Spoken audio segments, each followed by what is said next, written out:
She found her way into my home. Please, I don't know what to do. I've tried to tell my wife about this, but she's a science teacher, and thanks to my history of practical jokes, she thinks I'm just kidding. There is something stalking me. I don't know what it wants, but almost every night since I started seeing it, it has terrorized me. It doesn't touch me. It doesn't communicate in any sort of way.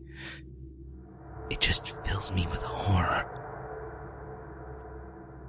If I seem to ramble, please forgive me. I haven't slept in several days. We live in the second floor of a duplex with stairs down the back of the house and to the basement where the laundry machines are. There's a door at the bottom of the stairs before the door to the basement that looks onto our back porch and into the backyard. 6 days ago, I was going down to the basement to bring up some laundry, and I glanced out the door as I passed. There was a figure standing at the far edge of our yard. Her back was to me, and she was just standing there, looking back into the woods beyond our yard.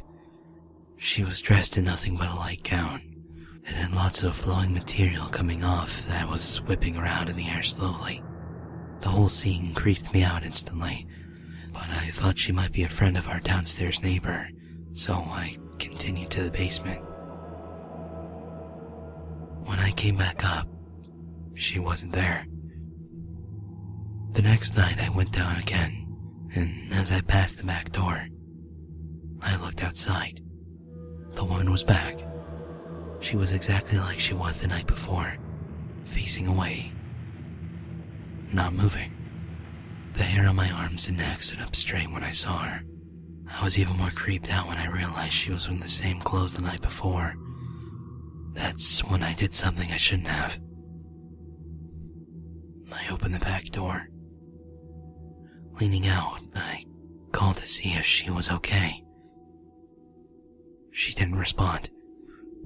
She didn't make any sort of indication that she'd heard me. It was freezing cold, so I shut the door and locked it. Coming back upstairs afterwards, I looked out the window, and she was gone again. Later that same night, I was in the bedroom, getting ready to go to sleep. Everything was dark because my wife had gone to bed before me. Our bedroom looks out over the backyard, and my side of the bed faces the windows, so I have to get past them to get in. As I was doing so, I suddenly got that deep dread feeling in my stomach that I'd gotten the first time I saw the figure in the backyard. Something compelled me to hesitate by the windows. My hands were shaking as I pulled the curtain back a bit and peeked through the shades into the backyard. It was a clear night, so the backyard wasn't shrouded in darkness. The woman was standing in the middle of the backyard, no longer at the edge of the woods, facing the house with her head tilted up to look directly at the window I was peeking from. I jerked away instantly, afraid she had seen me. Her face was covered in shadow and hair, but I saw her chin and nose, a sharp nose and a thin chin, gray. Her skin looks gray, I think. Her hair is black and long. I was so scared I jumped into bed and covered myself with the covers. The next day, I played outside in the snow with my 4-year-old daughter.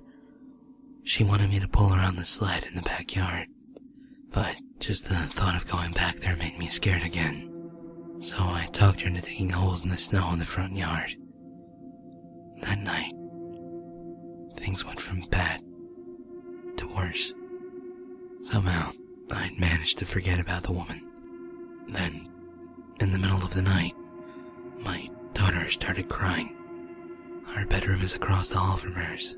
I thought she might need to use the bathroom or just be having a bad dream, so I went into her room to see if she was okay. She was uncovered, curled into a ball on her mattress. I pulled her covers over her, and that's when she whispered to me, "Daddy." there's someone in the closet. I turned my head slowly towards the closet at the end of her bed. Normally, the closet is shut, but now it was open. The woman was standing in my daughter's closet. Not even when it was clear that I saw her did she move or make a sound. Just stood there and looked at me through the cracked open door. My blood ran cold when I saw her. "Get up," I told my daughter. "Get in my arms. Quickly. Quickly." She scrambled up and hugged me tightly, and I walked backwards out of the room, watching the closet the entire time. In my mind, I imagined her throwing the closet door open and running at us, arms outstretched. I just hugged my daughter and walked backwards into my room. The woman never appeared in the doorway. I heard no movement from my daughter's room. I tucked her into my bed and stood there watching the doorway to her bedroom. I did not go back in. I just stood there and watched and listened. When I finally got the courage to climb into bed, I didn't sleep. Sunday, I told my wife everything. I told her about the first time I saw this woman. I told her about calling out to her and seeing her from the window. I told her that she had appeared in our daughter's closet. She told me it wasn't funny, that it was my fault for our daughter's bad dreams, and that I shouldn't encourage her to be afraid of her closet. Sunday night, my daughter called to me from her bedroom again. Call me a coward, but I couldn't go back into that room. I called her quietly to come into our bedroom, but she cried and said she was scared. I wanted to go and get her, but I was scared too. I told her to pull her blankets up and cover herself. "Just cover yourself, honey, and you'll be okay." I prayed that it was true. I lay there, peeking over the sleeping form of my wife and out into the hallway at the closed door of my daughter's room, and just kept praying. I heard her cry a while longer, and then she went quiet. I hoped she was asleep. Monday, I piled toys in front of the door to her closet. By that time, there was no doubt in my mind that this was some sort of ghost or apparition. But I piled things in front of the closet anyway. Like a pile of toys could stop a ghost. Monday night, my daughter did not cry. But I didn't sleep. I lay there, looking at the ceiling, tense. Around 2 o'clock, I heard her bedroom door creak open, and I knew something was wrong. She must be scared, I thought. So I called her like before. "Just come to me and you can sleep in our bed, sweetie." But she didn't come. I peeked over my wife. The woman was standing there in the doorway to my daughter's room. Her arms hung at her sides. Her shoulders slouched down. Her gown was dirty, like it hadn't been washed in years, and hung off her like torn rags. I wasn't breathing. I wasn't blinking. I just looked at her, and she looked at me, and I thought, this is it. I'm going to die. She never moved, never made a sound. I whispered, please. Go away. Please. Leave me alone. Please. I'm sorry. I couldn't look away. If I look away, she will get closer. I was sure of it. If I close my eyes, when I open them, she'll be standing over me, looking at me.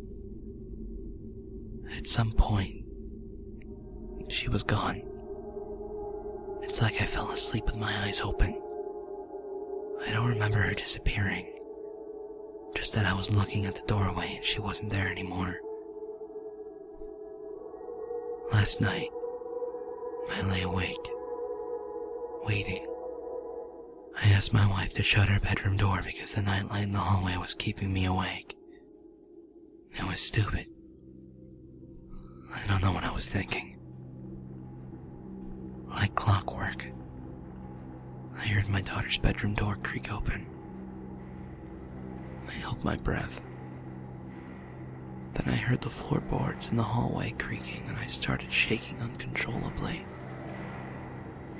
I heard our bedroom door open.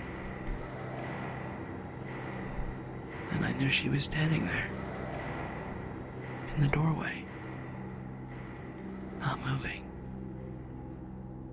just looking at me. I didn't look. I couldn't. I did what I told my daughter to do. Pull the covers over my head.